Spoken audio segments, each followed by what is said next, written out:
Hello， 大家好，我是庄野，欢迎您收看我的庄野杂谈加拿大系列节目。在开始今天的单元之前呢，我想先感谢一下所有观看我的视频、订阅我的频道，并且给我点赞留言的观众朋友们。其中有不少朋友呢给我提了很多中肯的建议，非常感谢哈！你们的支持就是我前进的动力。另外，我还想说一下我做这个杂谈系列的这个起因和初衷。我来到加拿大已经15年了，我感觉啊，咱们加拿大这个华人论坛上最受关注的、人气最高的资讯呢，往往都是简单粗暴的那种，就事论事的类型的。你比如说，怎么报税呀，怎么买房啊，怎么办移民呐，怎么给孩子找学校啊，怎么这个薅信用卡公司的羊毛啊，去哪个公园玩啊，怎么停车呀，简历怎么写，怎么找工作呀，这种非常具体的，这些非常接地气的实用知识呢，不是说不好啊，我没有贬损的意思啊，我就是说呀，这些信息是非常好的，我自己也经常拿来参考，只是说呀，这些信息针对性比较强，比较这个就事论事，流于表面，而我呢，是希望能够讲一些比较厚重的东西，不知道我讲明白没有啊？我的意思是说吧，我想把那些实用话题呢，能够用我特有的装饰幽默，往深度和广度方向发散一下，而这个也适合我的风格。我这个人呢，用我朋友给我的评价，就是披着理科外衣的文科生。我这个人兴趣广泛，所谓上知天文，下知地理，中晓人和，是明阴阳，懂八卦，晓奇门之遁甲，运筹帷幄之中，决胜千里之外，子必管仲，乐毅之贤，抱膝微坐，笑傲风月，未出茅庐，先定三分天下。有人说你在说诸葛亮吧？我就那意思。我呀，什么都略懂一二，虽说不深，但是呢，把这些略懂一二的知识呢串在一起，做一些文学创作，还是够用了。所以啊，我的节目呢，应该能够办得很有特色，而且别人也不好模仿我。你像我们自媒体人呢，其实是最忌讳抄袭别人的。节目其实跟人是一样的，一定要有自己的性格和气质。你比如说，这个庄野杂谈加拿大这个系列，那你们都知道了，加拿大有啥好说的，是吧？要历史没历史，是要文化没文化，又没有悬疑，是又没有宫斗，没什么戏剧性。所以说呀，加拿大其实不好说。你说我要是光干干巴巴的说加拿大，那我这品牌不就砸了吗？对吧？我呢，其实只是把加拿大作为一个很好的话题主线，我呢就负责生动有趣的往里面加料，添加一些好玩的、有戏剧性的东西。而且呢，这些添加的材料呢，不仅限于加拿大本身，啥都有。你比如说前2集我不就说到那个英国的汉诺威王朝了吗？我一个朋友就说呀，说庄野你搞啥呢？你这是加拿大海洋3省，你都说了几集了啊？连New Brunswick都没说完呢，中间又扯到英国去了。还有更过分的呢，送诗一首给我庄野讲完海洋省是家祭无望告乃翁，你说气不气人？我就纳闷了，你说你们这么着急听结尾干啥呀？又不是来跟我学知识的是吧？其实啊，只要每集您听着都有滋有味的，那目的不就达到了吗？所以啊，咱慢慢来，不着急。真有太着急的，您可以给我留言，我把这10省3区的名字回复给您，不就完了吗？当然了，话又说回来，这世上呀没有完美的东西，连诗人的最爱月亮都无法做得让所有人都喜欢。有人说月亮代表我的心，不也有人说什么都是月亮惹的祸吗？有一句话说得好，众口难调，有喜欢我的风格的，那肯定也有不喜欢我的风格的。您要是喜欢呢，就点赞订阅一下，再经常过来看看。您要是不喜欢，您就说你啥好呢？是不是？不喜欢，记大过一次，再罚你点赞加订阅。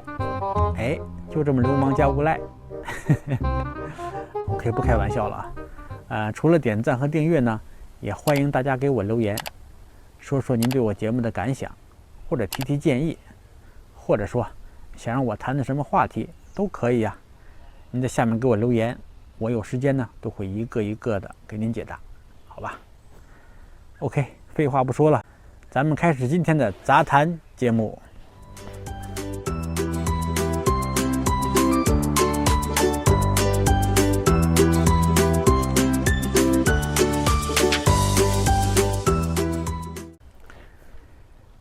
上集结尾的时候呢，我给自己挖了一个大坑啊，说是来这个 New Brunswick 呢，有一件事情您非做不可，最激动人心的，估计有人已经猜到了，那就是吃龙虾。龙虾我们都知道啊，体型巨大，肉味鲜美，是当今宴席上非常常见的高级食材。这世界上啊，这龙虾有很多种了，但是我们下面要说的啊，也就是海洋省这边的龙虾，它是一种生长在北美北部大西洋海域的大西洋龙虾。其实呢，这种威风凛凛的、长着一对大钳子的大龙虾，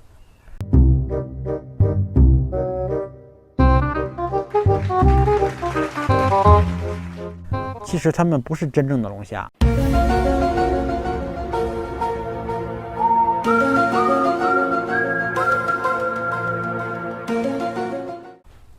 我这一说肯定会颠覆大部分人的认知。其实这也算是海鲜界最大的一个谎言。这种大西洋沿岸的龙虾呀，它的学名叫做美洲鳌虾，它是一种海鳌虾。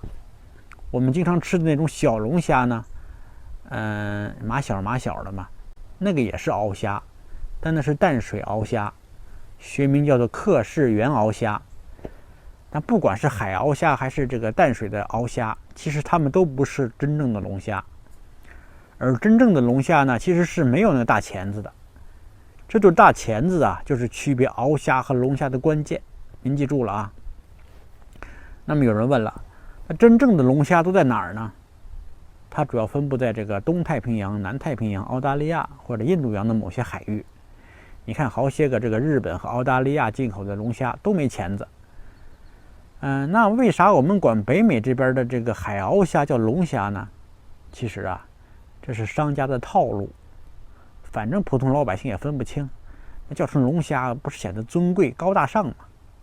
同一样东西叫什么名字，那可是太有讲究了。同样是一碗面，你看这个老寿星吃的时候呢，那就要叫长寿面。你要是给说成挂面，那老寿星肯定把你打到你亲妈都不认识你。一样的道理。你要说北美海鳌虾，那就没人买了。你一说美洲大龙虾，那呼啦超排队都排到好几公里之外去。有人说哪儿那么多人排队呀？还排好几公里之外去？这不是保持2米的社交距离吗？是吧？排1公里也就500多个人，是吧？没那么多。那有人说了，幸亏今天被你一语道破，那以后啊，我就不吃什么海鳌虾、克氏原鳌虾了。我尊贵的小龙嘴要吃真正的龙虾。别介呀，你没必要在乎这名字。其实啊，那真正的龙虾并不如这个美洲的海鳌虾好吃。那龙虾的壳啊比较厚，肉还少。从口感来说呢，反而是北美这边的海鳌虾更胜一筹。因为啥呀？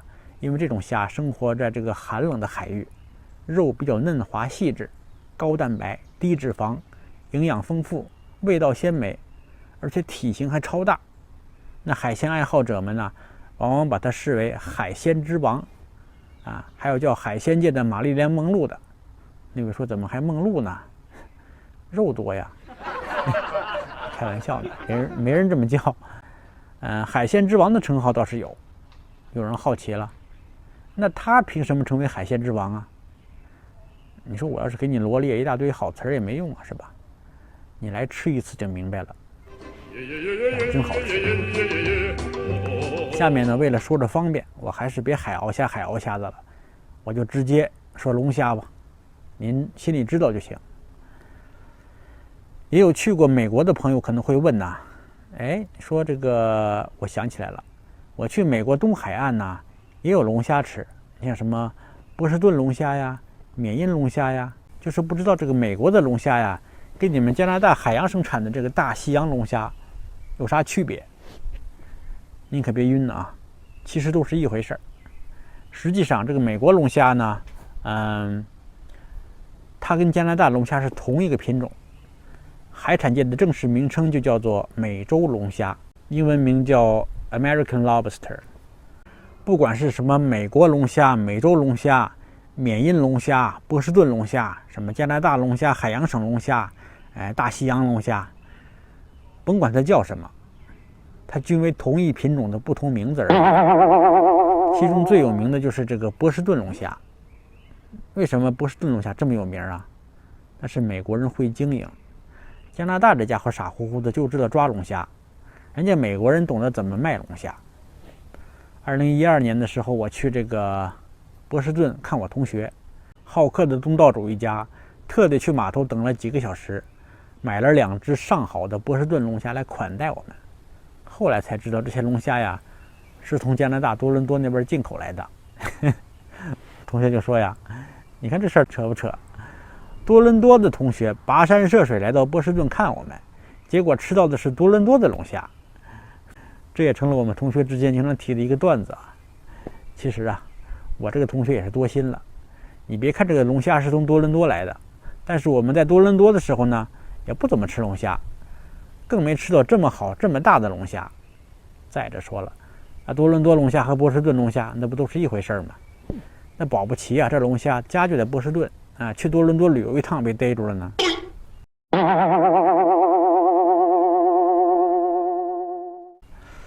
不过呢，其实美国龙虾和加拿大龙虾呀，虽说是同一种龙虾，但是还是有一点细微的差别的。那最大的差别是什么呢？就是壳。其实我一说破呀就不新鲜了。美国的海域呢，要比加拿大温暖一些，所以呢，在美国那边更多的是那种刚刚蜕壳后的龙虾，普遍呈现软壳。等壳长硬了，人家就去北边冷一点的地方去度假去了。因此呢，这加拿大的龙虾都是冷水硬壳的。你看，听我的节目有福利啊，长知识啊。所以啊，下次有人拿着新鲜龙虾考你，问你知不知道龙虾的产地，你可别直接就告诉你知道啊，你要这样，口念符咒真言，阿弥陀佛，上帝保佑新不伦瑞克省的弗雷德里克顿这个无量那个天尊。念完口诀，您再稍微捏捏那壳，如果捏不动是硬壳，你就告诉他，贫道晓得了，这一定是加拿大那旮瘩捞上来的，保证吓死他，肯定给您递点钱上炷香。大师啊，您眼神不好，这个没钱子，这是澳大利亚的龙虾。哎呦我的妈！OK， 不开玩笑了啊。这海洋4省啊，其实都出产龙虾，但是最善于经营龙虾文化的，莫过于 New Brunswick 省。这 New Brunswick 省最精明的地方，就是它善于找准自己的特色来推销自己。你说它论历史吧，它不如爱德华王子岛 PEI； 论风景呢，它又不如 Nova Scotia 和 Newfoundland。但是你别看这个 New Brunswick 没啥特色，但是人家会吹牛啊，而且把吹牛当成事业来做呀。就拿龙虾来说，长期以来我都想不明白，这4省中最为靠内陆的 New Brunswick， 怎么一直梗着脖子厚着脸皮就说自己是世界龙虾文化中心？这脸皮得多厚啊！不过你不服不行，人家就是会经营。尤其是其中一个沿海小镇，名字叫做 Shediac， 你记着 Shediac。这个小镇人口不过6000，但是却号称世界龙虾之都，每年吸引着成千上万的游客慕名前来。那90%的来海洋省旅游的游客肯定要来这里逛一下，包括所有的海洋3省的旅游团。那小镇真挺不错的，有的吃有的玩。小镇上到处都是海鲜餐厅，什么三文鱼啊、龙虾呀，那都是常见菜肴，又新鲜又便宜。你要喜欢坐船的，还可以跟着渔船亲自体验一场这个龙虾捕捞之旅。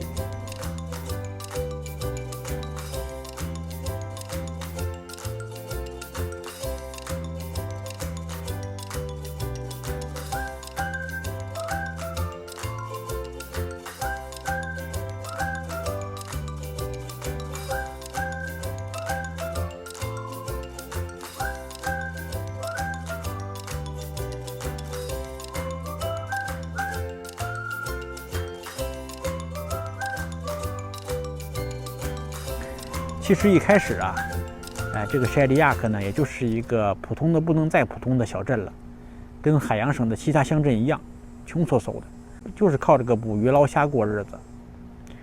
有一年呢，这渔民们捕捉到一只特大的龙虾，小镇居民一致认定，这肯定是世界上最大的龙虾了。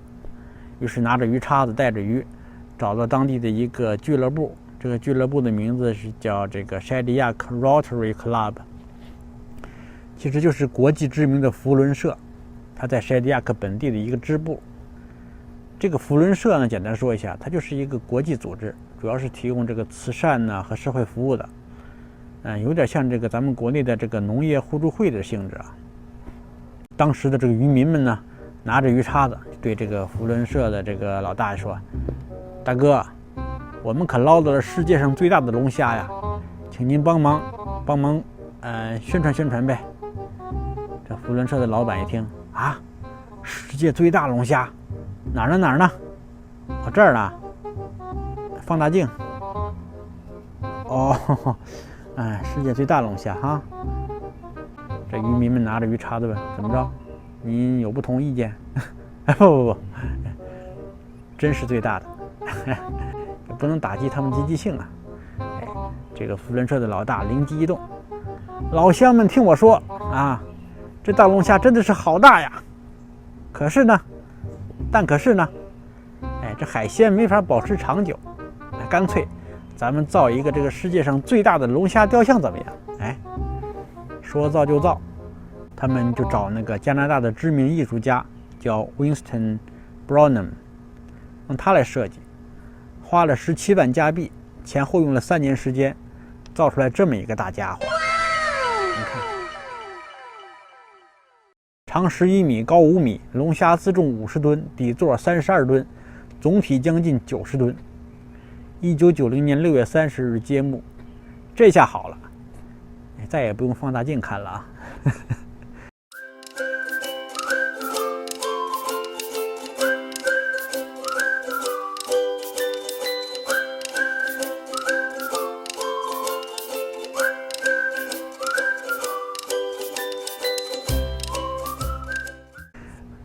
没想到啊，有了这个雕像，这个小镇就出名了。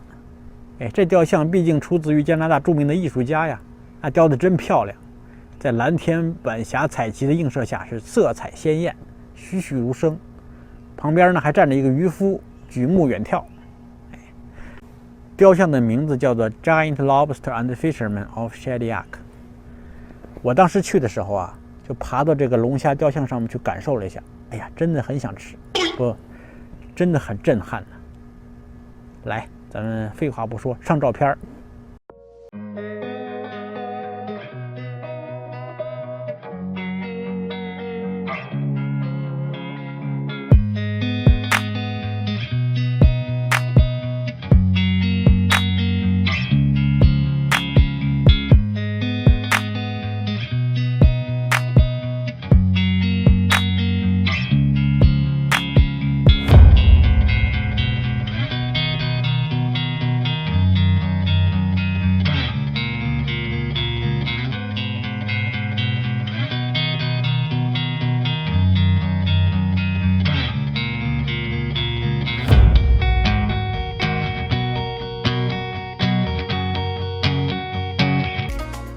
不过咱们偷偷说啊，这个龙虾雕像啊，世界上还有不少。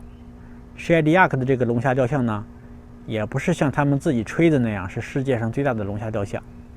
其实啊，这世界上龙虾雕像有好多，给你看看啊，这个不算。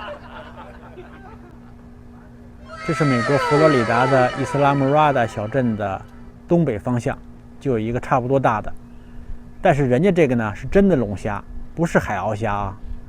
有人说你咋知道？看钳子呀。看了这个Shediac人可不服了，大小差不多怎么了？你们佛罗里达这个有底座吗？还是我们的大啊？行，你大。再看看这个来，这个位于澳大利亚南澳洲的一个小镇叫 Rose Town， 雕像的名字叫做 Larry the Lobster。 你看这个头，而且人家也是真正的龙虾，没有钳子，年头也长，1979年底就立在这儿了。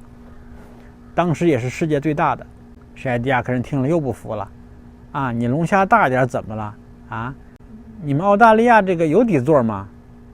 哎，没底座吧？哎，那还是我们的。OK， 既然你们这么无赖，那就再给你看这个。这是2015年6月，福建潜江市造的一个龙虾雕像，重达100吨。重点来了，有底座。这下这个施艾迪亚克人不说话了。其实啊，你仔细看一看潜江的这个吧，这其实是一个小龙虾的雕像。因为什么？因为福建潜江啊是小龙虾之乡。这几年这个福建潜江市这个旅游项目都围绕着这个小龙虾来做的。建成这么大雕像，不过这个真是不太好看啊，不如人家这个知名艺术家设计的漂亮。OK， 我总结一下吧。施艾迪亚克这个呢是世界最大的海鳌虾，澳大利亚那个呢是世界最大龙虾，而福建潜江那个呢是世界最大小龙虾。OK， 大家都开心，大家都开心，大家都开心。但是呢，不得不说啊，澳大利亚的和潜江的这两个雕像都不如施艾迪亚克这个出名。你不信你搜一下呀，你在 Google 上搜一下这个中文世界最大龙虾雕像，或者敲英文 World Largest Lobster Statue， 你看看结果是啥？你看了就明白了。小平同志不是说吗？这个科学技术是第一生产力。这次您看了这个施艾迪亚克同志们的吹牛水平，你不得不说，这吹牛技术是第二生产力。经过这么一吹，这个施艾迪亚克就成了闻名世界的龙虾之都了，别的地方都不是。不得不说呀，这个吹牛真管用。人家以这个龙虾为噱头，每年能够吸引50万游客来。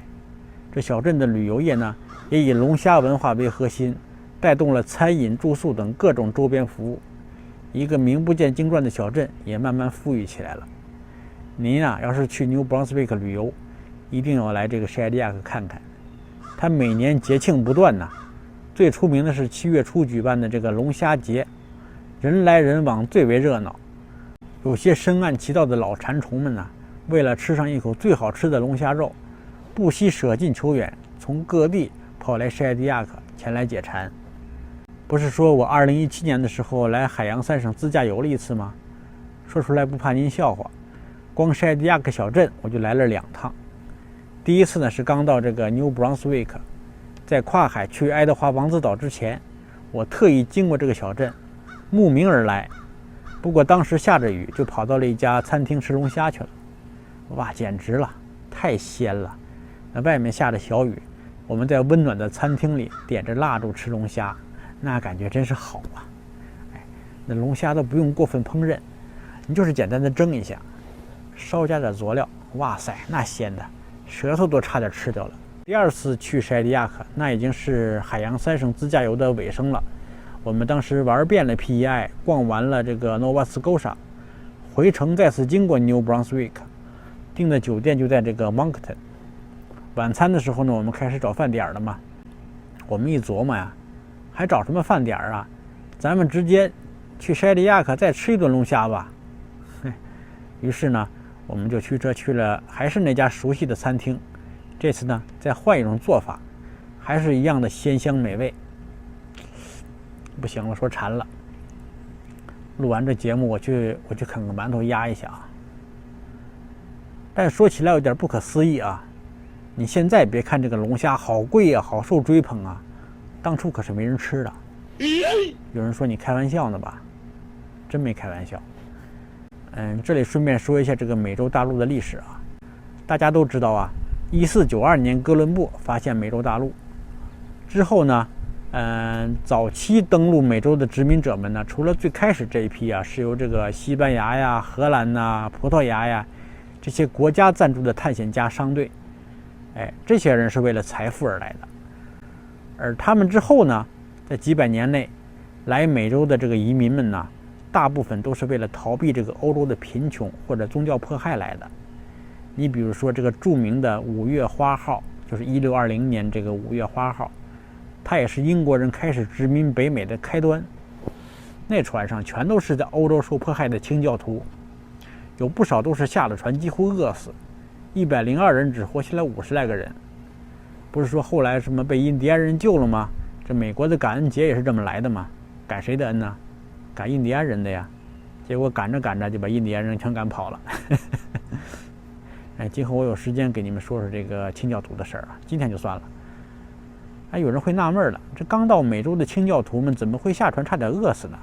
你北美大陆物产丰盈，按说不应该饿得这么惨呢，你抓点啥不能吃啊？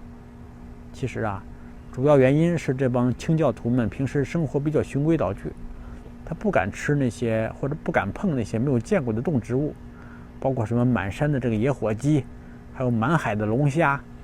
那时候北美东岸的这个龙虾非常多，比现在多了。多到什么地步啊？据说啊是偶有巨浪，这龙虾呢就会被冲到岸边堆成2尺高，但就是没人敢捉来吃。当年一位叫做John Winthrop 的这么一个殖民者写信回欧洲老家，他这么写的，说这儿啊没什么可以吃的肉啊，像什么他们经常吃的牛肉、猪肉、牛肉都没有，就一些这么英国人不吃的什么生蚝啊、三文鱼呀、带子呀，还有这种长着2个大爪子钳的这个怪虾呀。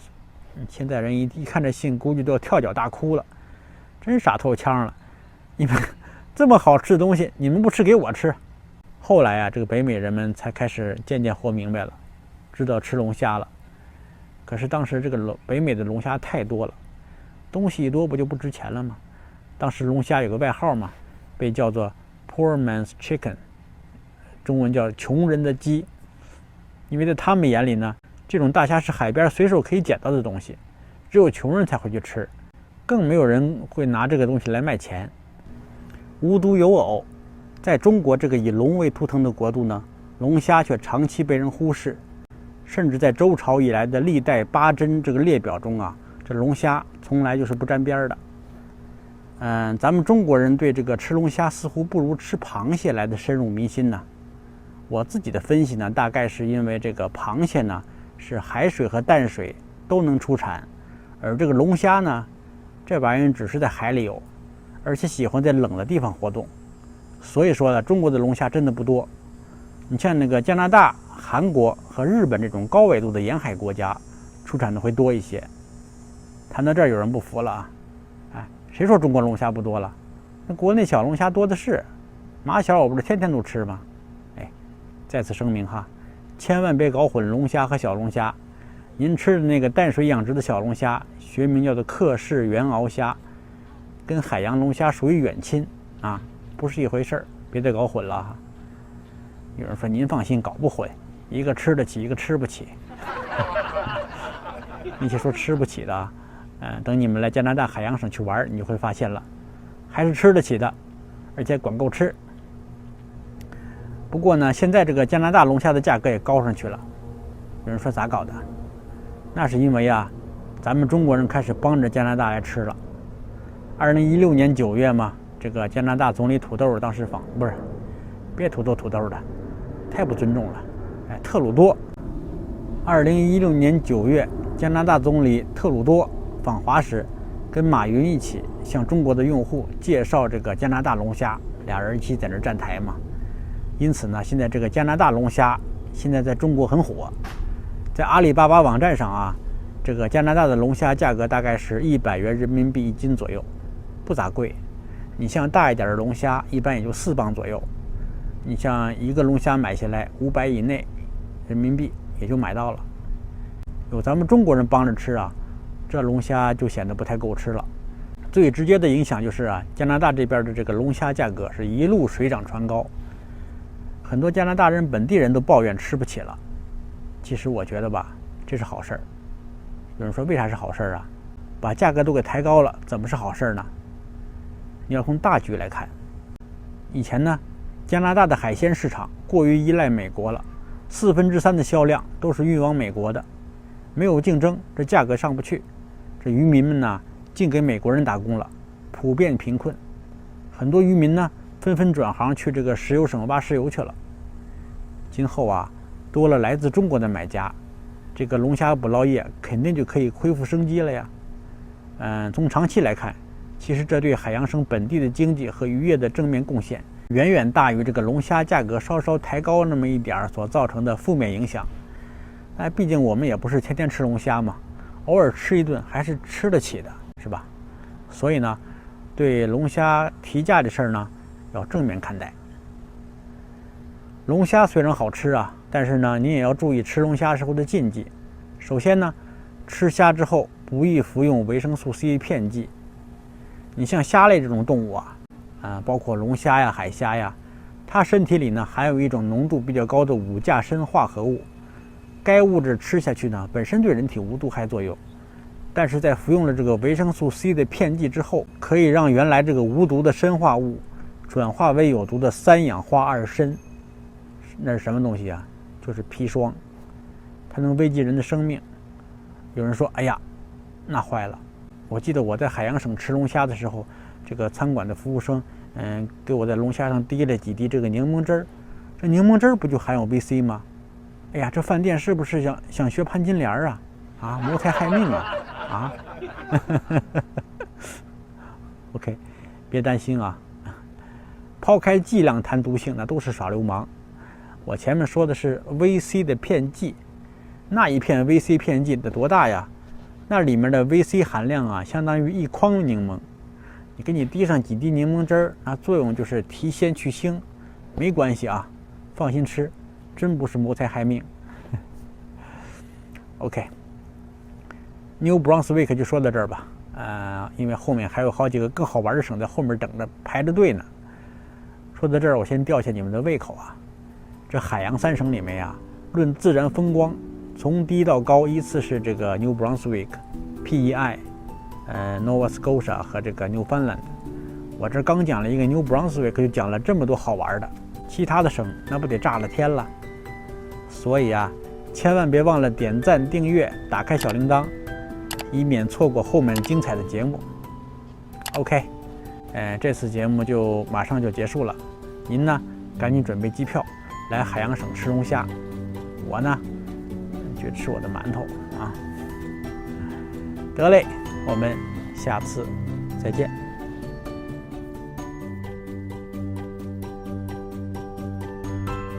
其实呢，这种威风凛凛的有一对大钳子的大龙虾，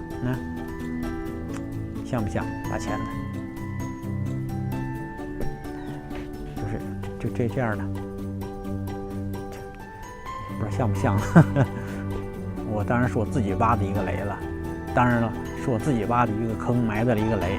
当然了，这是我自己挖的一个坑，自己埋的一个雷。你说我要是光对加拿大不好说，它就是一个我自己埋的雷，自己挖的坑，对吧？我要是光干巴巴的说这个加拿大，我要是光干巴巴的说加拿大，那我这品牌就砸了。你一说美洲大龙虾，那呼啦超，那排队的排到好几公里外，之后那排队的排到好几公里，那排队的呼啦超一下，那排队的排到，你一说是美洲大龙虾，哎呦呵，那排队都排到好几个，能排到好几公里之外去。2016年9月，加拿大总理特鲁多访华时候啊，跟这个马云飞机啊，这小镇的旅游业呀，也以此为开端，带动了什么餐饮啦、住宿啊等各种周边服务。一个名不见经传的小镇，一个名不见经传的小镇，甭管叫什么，它均为同一种的品牌的，它均为同一，不管它叫什么，它均为同一